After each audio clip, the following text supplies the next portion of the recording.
While not seemingly as sinister of a secret meeting as the Bilderberg Group or the Bohemian Grove's summer encampment, an annual gathering of the media elite called the Sun Valley Conference is the place where media moguls gather to coordinate the convergence of mainstream media, social media, and emerging technology. Every July since 1983, a small group of elite media executives, investors, political figures, and tech gurus meet for a week in the small town of Sun Valley, Idaho to develop investment deals, media acquisitions, and agree upon new censorship tactics, gatekeeping strategies, and Orwellian terms of service for the major social media platforms. The conference is hosted by Allen & Company, an investment bank in New York, founded in the 1920s that has a long history of brokering landmark media deals. Attendees usually include Facebook, Twitter, and Google executives, along with Bill Gates and most of the top names in tech and social media, including those from popular startups that haven't become mainstream yet. The Sun Valley Conference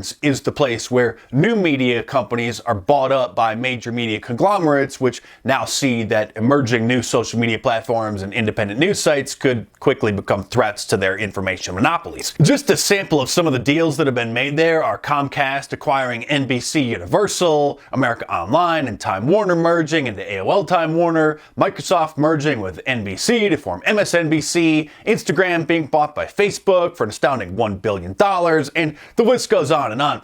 This is where BET, Black Entertainment Television, was bought by Viacom, making the channel's founder Robert Johnson the first black billionaire in America. Viacom then turned BET from what was meant to be a network dedicated to African American culture and issues into promoting the very worst aspects of black culture and mainstream rap music. Co-founder Sheila Johnson would later reveal that she was ashamed at what Viacom did to BET, but that's a whole other story. This fairly small and mostly unknown Sun Valley Conference serves as an auctioning block for a handful of the biggest media companies in the world who gather together to buy any up-and-coming media that may threaten their monopolies, and enables them to co-opt emerging platforms in hopes of preventing a truly independent media company from getting too powerful. The purpose of the event is to basically coordinate big tech and mainstream media's agenda for the year, but it's not just media moguls and Silicon Valley tech titans in attendance.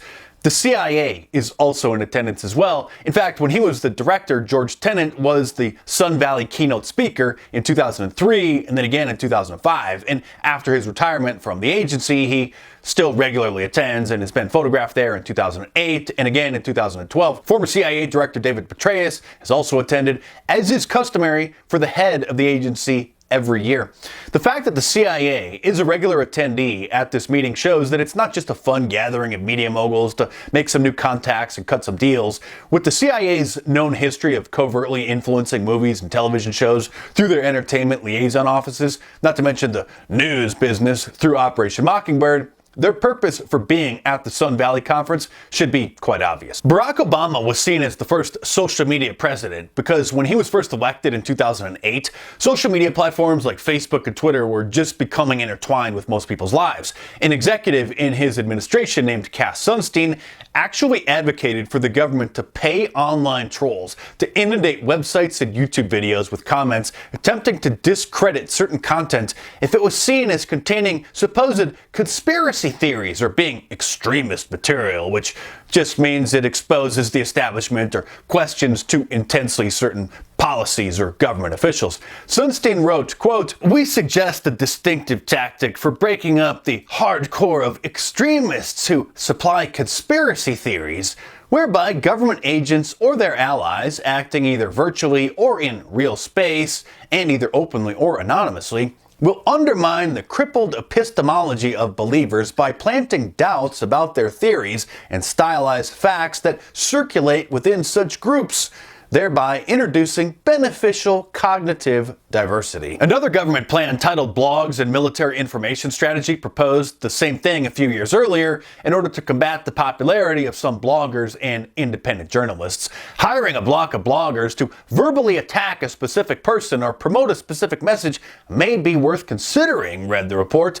It also suggested the government hack popular blogs and change information published in order to ruin their credibility. And let's not forget about Operation Earnest Voice, which is a social media manipulation program program created by the United States Central Command, or CENTCOM, which uses special software to create sock puppet accounts that are used to spread propaganda and harass people who get into the government's crosshairs. NSA whistleblower Edward Snowden revealed that the agency is capable of manipulating online polls, preventing YouTube videos from going viral, or even removing them for phony terms of service violations. Conversely, they're also able to fraudulently increase the view count on videos they want to appear more popular than they actually are. The NSA can also spoof any phone number and email address and send messages to anyone, making it appear as if it came from you. And everyone knows by now that Facebook regularly censors what people post and manipulates which of your friends' posts actually show up on your news feed. And if a post contains certain keywords that Facebook has determined that they don't want to go viral for whatever reason, their filters simply prevent the message from even showing up on most users' news feeds. Their bogus fact checks are used to further suppress posts from going viral by blacking them out with the notice that the information is false, which is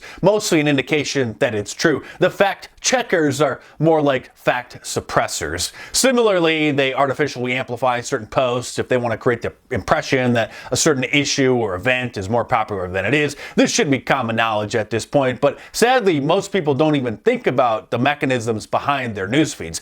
Twitter is just as bad, manipulating the trending list, manually inserting topics there to give the false appearance that something is widely being tweeted about. It's all fake. Unfortunately, for years, the vast majority of people didn't care or couldn't understand the complexities, effects, and dangerous precedents this kind of information manipulation, censorship, and selective enforcement of the terms of service had on society and free speech. Even more unfortunate is that many people now engage in self-censorship out of fear that what they post might get their account in jeopardy of being shut down due to the politically biased enforcement and the agenda-driven terms of service that the big brother social media tech companies all have in place. Again, all of this coordinated at the Sun Valley Conference, which largely decides which social media platforms go mainstream and then integrate them with the intelligence agencies so they function not only as the eyes and ears of Big Brother, but the thought police and agenda setters as well. Thankfully, today we have a variety of platforms other than Facebook, Twitter, and YouTube to communicate and post content on, but like Gab, Truth Social, Getter, and Rumble run the risk of being removed from the Apple and Android app stores and will undoubtedly face mounting pressure to